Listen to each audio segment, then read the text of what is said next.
Espelho, espelho mágico.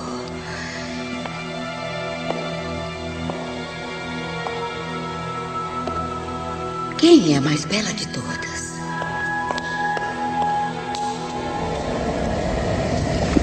É você. É você. É você a mais bela de todas. E aí, pessoal do YouTube? Beleza? Hoje eu trouxe pra vocês o filme da Branca de Neve. Não é esse não. Também não. Não. Não. Não.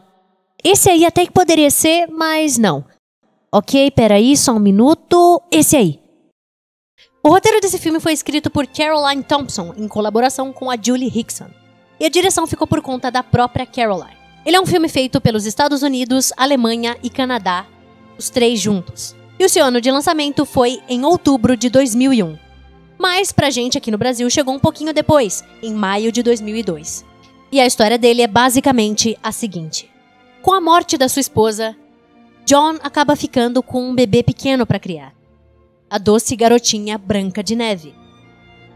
O desespero do pai em busca de leite pra menina acaba levando ele a lágrimas.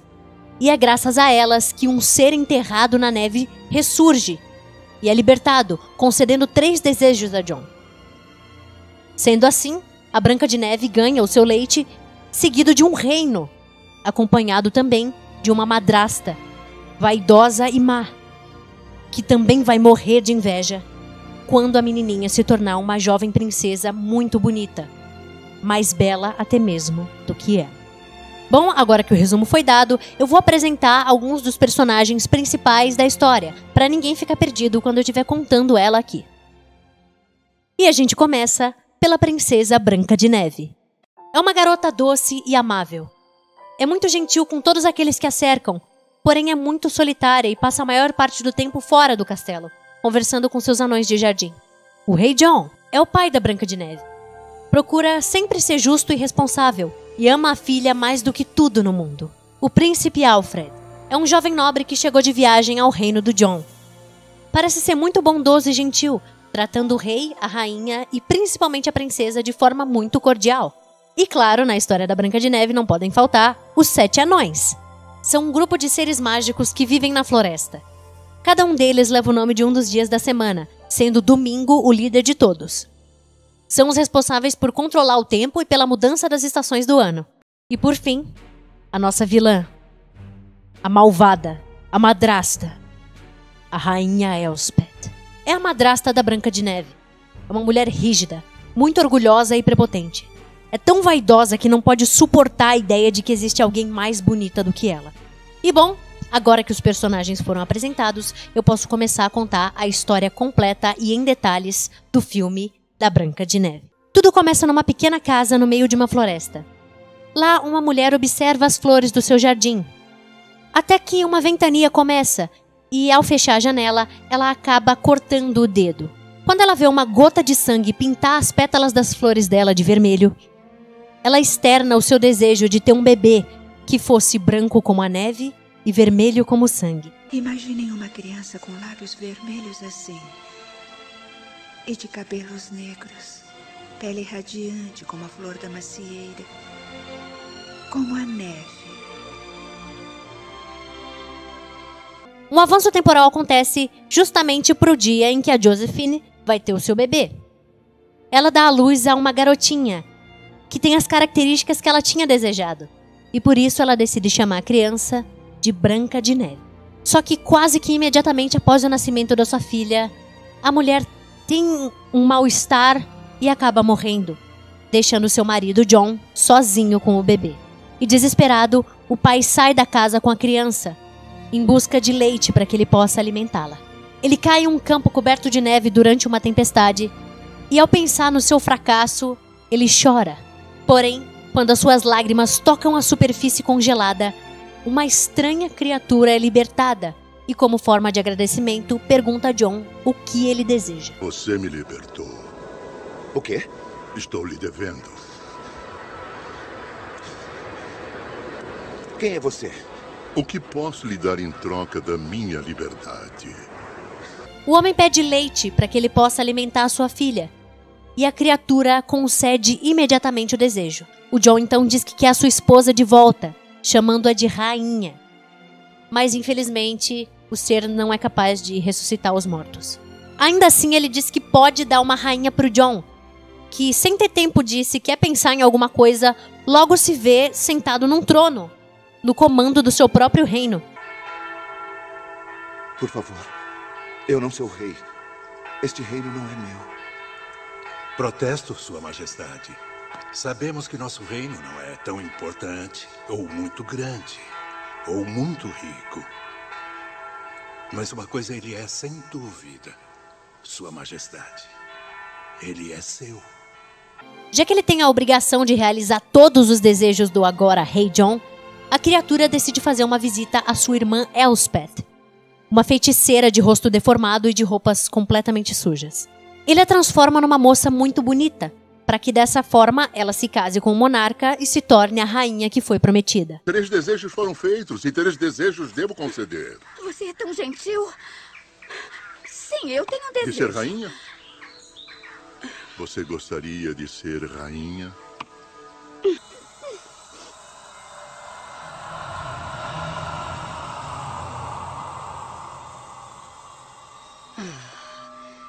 Você sempre foi cruel. É algum tipo de truque maldoso? Porém, nada é tão fácil como parece. E da primeira vez que o Jon a vê, a sua reação é um pouco estranha. Ele parece um tanto quanto intimidado pela sua aparência. Então, para que tudo saia como planejado, o irmão de Elspeth ordena que ela quebre o seu espelho mágico, deixando apenas uma parte para ela. O objeto se parte em milhares de pedaços, que flutuam sobre o ar até o jardim do castelo do Jon, caindo como se fosse uma forte chuva, acertando um dos olhos do rei e o seu coração, fazendo com que ele desmaie instantaneamente. Quando ele acorda, o Jon se vê deitado em um divã, e logo a Elspeth se aproxima trazendo alguma coisa para ele beber. E dessa vez, quando ele olha para ela, em vez de intimidado, ele parece profundamente admirado pela beleza da moça. E é a partir daí que os dois desenvolvem o seu relacionamento. 16 anos se passam e Elspeth parece ter construído uma boa relação com seu marido e com a princesa Branca de Neve. Ela parece um tanto quanto rígida com a garota, mas nada que passe dos limites. Ainda. Branca de Neve? Agora já chega. Senhora, Isso é ridículo. Chacoalhando os braços e espremendo a cara como um macaquinho. posso descer e caminhar? Não. A família real segue em sua carruagem até o castelo, onde deverão receber um príncipe vindo de um reino distante. Antes de entrarem, a Branca de Neve pede ao seu pai que vá com ela até o jardim para dar uma olhada nas flores. Mas o Jon simplesmente não lhe dá atenção e isso a magoa profundamente. Ela corre até o jardim e acaba espetando a ponta de um dos dedos no espinho de uma roseira. E sentindo-se muito solitária, ela decide conversar com um de seus anões de jardim, dizendo para ele que ela acredita que ele é o seu único amigo. A princesa então nota que o seu dedo está sangrando, mas antes que ela consiga pensar em fazer alguma coisa, uma mão gentil limpa o seu sangue com um lenço. E é assim que a Branca de Neve conhece o príncipe Alfred.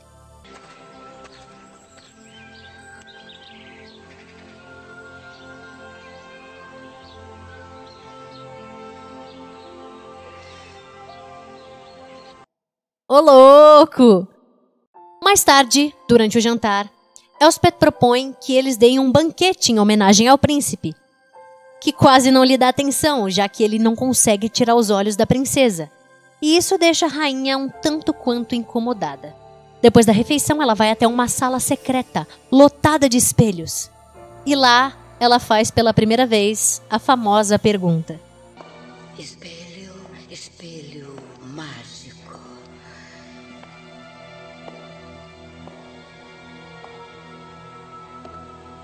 Quem é a mais bela de todas? E ela se diverte com a sua vaidade, repetindo a pergunta várias e várias vezes, mesmo que ela já saiba a resposta. Até que Jon entra na sala de surpresa e todas as figuras se recolhem, deixando os dois a sós. O rei diz que sente falta da esposa e tenta se aproximar dela, porém a Elspeth o rejeita e dá um tapa forte no rosto dele, fazendo com que o pedacinho de espelho que esteve por anos preso em seu olho se desprenda e quase que imediatamente mude a forma como ele a vê. Não é isso. Eu tenho certeza que é alguma coisa como uma lasquinha de espelho.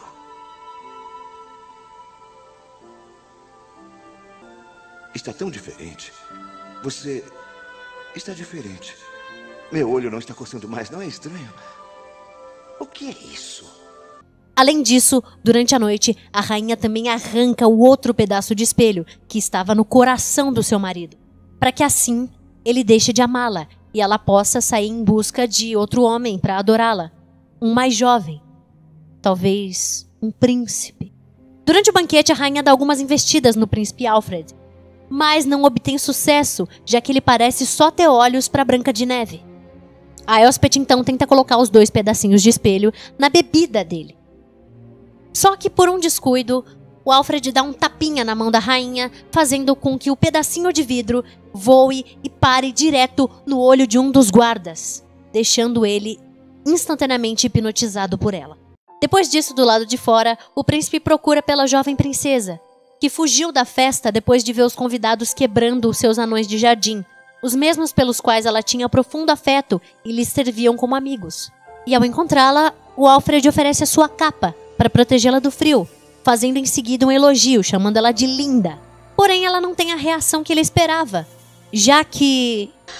O exterior de uma pessoa tem alguma coisa a ver com ser humano, ou ter respeito, ou ter cuidado com os outros. Não. Ser gentil ou generoso. Não. Ser amável, afetuoso, honesto. De volta ao castelo, Elspeth mais uma vez faz a pergunta para os seus espelhos na sala secreta. E ao ver a imagem da Branca de Neve refletida em vez da sua, um profundo sentimento de ódio invade o seu coração. Hector, o guarda que foi enfeitiçado, entra na sala, expressando toda a sua devoção à rainha e dizendo que ele faria qualquer coisa que ela pedisse. Sendo assim, a mando da rainha, o guarda vai até o jardim e atrai Branca de Neve para a área das armadilhas. Ele dá uma explicação vazia para a princesa sobre o motivo deles estarem indo para aquele lugar, e a resposta que ela dá é simplesmente uma gracinha. Não tem como não gostar dessa Branca de Neve. A rainha quer coelho no desjejum. Você sabe perfeitamente que se tiver algum coelho nas armadilhas, eu solto. Eu sei. De volta à rainha Elspeth, mais uma vez ela tenta dar em cima do príncipe. Só que não funciona, de novo, já que ele pergunta sobre a Branca de Neve. E notando que foi rejeitada outra vez, agora ela fica com raiva e lança o seu espelho mágico em direção ao rapaz, transformando ele em um urso. Do outro lado do jardim, na área das armadilhas, aproveitando a distração da Branca de Neve com um coelho, o Hector se prepara para apunhalar ela pelas costas. Mas quando ele vê toda a doçura e a inocência dela, ele simplesmente não consegue e uma lágrima cai de seu olho, levando junto aquele pedaço de espelho que estava fazendo com que ele ficasse enfeitiçado. Ele diz a verdade para a princesa e a aconselha a fugir para a floresta, tirando o coração de um animal selvagem para levar para a rainha, que, satisfeita ao pensar que aquele órgão era da própria enteada, na manhã seguinte, o leva para a cozinha e coloca ele como ingrediente do seu ensopado matinal. Não, e se liga, ela ainda é capaz de oferecer o prato para o próprio marido, sem que ele soubesse que ia estar comendo o coração da própria filha. Coma antes de sair, querido. Precisa de forças.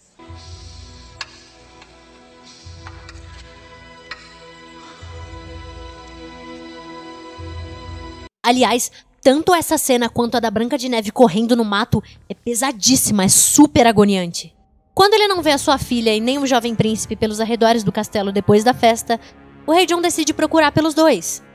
E ele estranha que a montaria do rapaz ainda esteja no local e ele não. E por conta disso, ele decide chamar os guardas para procurar pela princesa e pelo príncipe.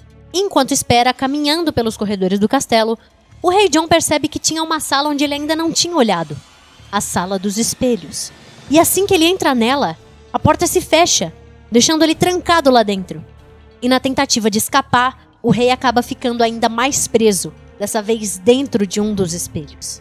Depois de algum tempo caminhando, a Branca de Neve se vê em um lindo campo aberto, onde ela encontra um cavalo branco. E sem que ela veja ninguém por perto, para se dizer dono do cavalo, ela decide adotar o animal e montá-lo, para ir para outro lugar. Só que o que ela não sabia é que o cavalo tinha sim um dono, um dos 7 anões, que tinha parado em um arbusto para fazer as suas necessidades. Ei, pare! Pare, ladrão! O cavalo é meu! De volta à sala dos espelhos, a Elspeth mais uma vez faz a pergunta, esperando que a sua imagem fosse refletida dessa vez. Ela nem se importa com o Rei John preso lá. Porém, quando ela vê a imagem da Branca de Neve refletida outra vez no seu lugar, ela manda seu espelho mágico atrás da menina. E quando ele volta, exibe a imagem da garota com o seu cavalo branco no meio da floresta. E logo que ela vê a princesa, é imediato. Ela entra num estado de ódio extremo e grita, chamando pelo Hector, lançando seu espelho contra ele para matá-lo. E ela consegue. Hector!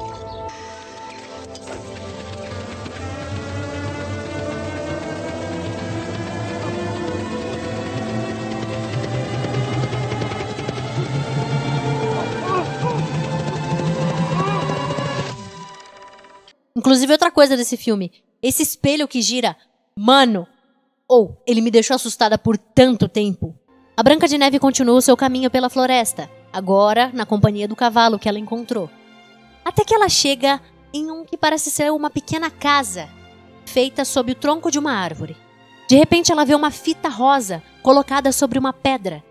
E achando a fita muito bonita, ela decide pegar para ela e colocar na sua cintura. Acontece que a fita era enfeitiçada e foi deixada no local pela rainha, que tinha usado seu espelho para chegar até a Branca de Neve. E quando a princesa amarrou ela na cintura, o laço apertou ela tão forte que prendeu a sua respiração e a fez cair sem fôlego no chão, como se tivesse morta.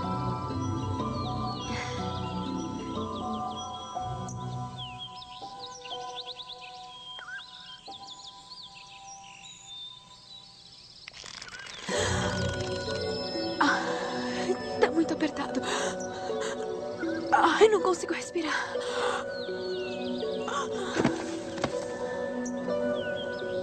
E lá ela permanece até a noite, quando os donos da casa chegam. 6 anões, surpresos, a observam de longe, até que vem uma silhueta se aproximando. O 7º anão, que havia sido transformado em estátua por Elspeth há muitos anos. Aquele mesmo que a Branca de Neve considerava o seu melhor amigo.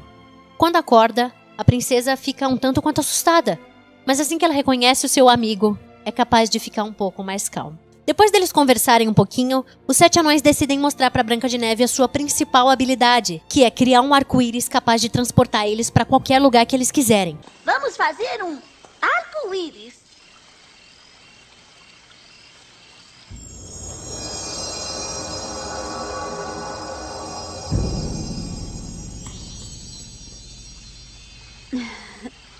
E a princesa tem a ideia de usar a magia dos anões para resgatar o seu pai e afastá-lo da rainha. E eles concordam, claro, com um pouco de relutância do Quarta-feira, mas com a condição de que ela permanecesse na casa sem abrir a porta para ninguém, escondida.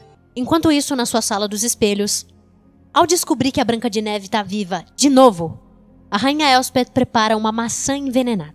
E como se não bastasse, ela ainda usa o seu espelho mágico para se transformar na imagem exata de Josephine, a falecida mãe da Branca de Neve. Branca como a neve e vermelha como o sangue. A essência pura do desejo de sua mãe. Não foi isso que me disse? E quem melhor para entregá-la que a essência pura de...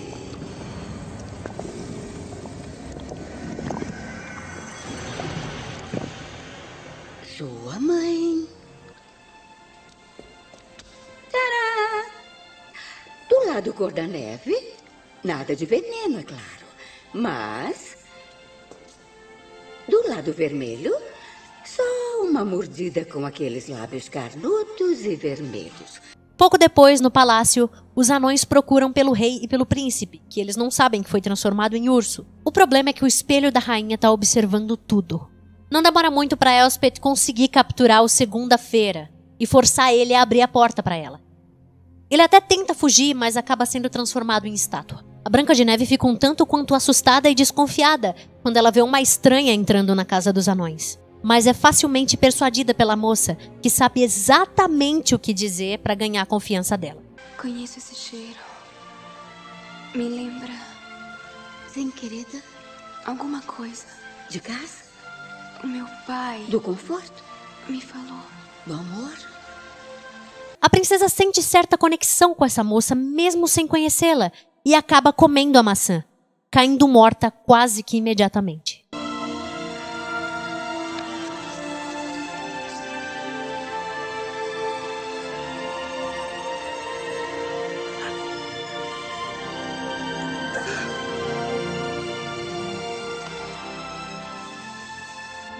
Não respira, meu bem. Oh, parece que finalmente a deixei sem fôlego. Os anões acabam encontrando o príncipe Alfred em sua forma de urso e o libertam do globo de neve onde a Elspeth tinha prendido ele. Porém, quando eles chegam em casa, já é tarde demais. A Branca de Neve está caída na sala, sem nenhum sinal de vida. Satisfeita por ter finalmente conseguido atingir o seu objetivo, a Elspeth usa o seu espelho mais uma vez para transformar-se de volta em rainha. Só que a magia acaba dando errado, revertendo ela para sua forma verdadeira, agora mais velha e mal cuidada que antes. O seu irmão, a criatura dos desejos, aparece mais uma vez e diz para ela que aquele era o preço das decisões que ela tinha tomado. Inconformada com a situação, a Elspeth lança o seu espelho contra o irmão. Mas ele desvia e o objeto acerta a parede em cheio, quebrando-se instantaneamente e dando um fim a todos os feitiços dela. O príncipe, ainda em forma de urso, lambe a redoma de gelo da Branca de Neve até derretê-la por completo. E quando a garota abre os olhos, Alfred já está na sua forma humana. E é o beijo dos dois que quebra o resto de todos os encantamentos da velha Elspeth. Agora, em paz, a criatura dos desejos volta ao lago onde foi libertado por John e desaparece. E o filme termina com Branca de Neve e o príncipe se despedindo dos seus amigos anões e voltando para o castelo para encontrar o rei John e viverem felizes para todo o sempre. Acho que o que eu mais gosto sobre esse filme é a forma como ele decide contar a história da Branca de Neve. Ele usa pequenos detalhes da história original que por muitas vezes são simplesmente ignorados em outras adaptações. Como, por exemplo, a maçã de 2 cores e o ensopado de miúdos. Além disso, esse filme usa a mistura de 3 contos clássicos para construir a sua própria história, que são Branca de Neve, o conto original, Branca de Neve e Rosa Vermelha, que é um outro conto dos Irmãos Grimm, e A Rainha da Neve, do qual foi tirada a ideia de um pedaço de espelho que, quando cai no olho de alguém, enfeitiça a pessoa. E falando no espelho, eu gostei muito de como o espelho é usado como um artefato de canalização dos poderes da rainha. Diferente de outras histórias, nessa, o espelho serve como um tipo de varinha mágica ou então cajado, já que ela é uma bruxa. Ela canaliza os poderes dela no espelho e usa ele para manipular todo tipo de feitiço que ela quiser fazer. E o que eu acho ainda mais interessante sobre esse filme é a forma como as transições de cena, elas são feitas como se você realmente estivesse lendo um livro. Como, por exemplo, na cena em que o John recebe o seu reino. Eu acho que se essa cena fosse escrita num livro, ela ficaria assim. Acho que de todos os filmes de Branca de Neve que eu já assisti, esse é o que mais se aproxima do conto original escrito pelos Irmãos Grimm em 1812. Ele tem uma atmosfera estranha e incomum e um equilíbrio entre o encanto e o terror. Algo que te faz acreditar na mágica, mas que ao mesmo tempo te deixa um pouco incomodado. É interessantíssimo. Eu admito que é um filme bem esquisito, mas de um jeito bom. Afinal, a última vez que eu assisti ele, eu era bem pequena, eu tinha 6 ou 7 anos de idade, e ainda assim eu consegui me lembrar de vários detalhes, principalmente os que mais me assustaram, tipo o espelho que gira, ou os que eu mais gostei, como por exemplo, a própria Branca de Neve. Eu achei ela super doce e amigável, e quando eu era pequena, eu queria ser a melhor amiga dela, eu queria conversar com ela porque eu achei ela muito bonita e muito incrível. E por fim, sobre o que é Branca de Neve. Na perspectiva da diretora do filme, a Caroline Thompson, o conto Branca de Neve é sobre medo de mudanças. Mas na minha perspectiva, Branca de Neve é um conto sobre os males que a inveja causa. Afinal, como disse a própria criatura dos desejos, a Branca de Neve não era uma ameaça até a rainha imaginar que ela fosse. Muitos reclamam sobre a passividade da princesa durante toda a história, mas eu acho que é isso que faz o conto de Branca de Neve ser o que ele é. Não é um conto sobre uma heroína combatendo uma vilã. É a história de uma pessoa tão insegura e frustrada que esquece de olhar o que tem de mais precioso e bom, de conquistar seus próprios bens e valorizar quem tá do seu lado, e acaba deixando que a sua obsessão imatura por uma garota inocente destrua a sua própria felicidade. Bom, pessoal, é isso. Eu espero que vocês tenham gostado desse vídeo. Comentem aqui embaixo o que vocês acham do Conto da Branca de Neve, se vocês já tinham assistido esse filme. Eu gosto muito de responder vocês. Acho que é só por hoje. Muito obrigada por assistirem a esse vídeo. Tchauzinho e até a próxima!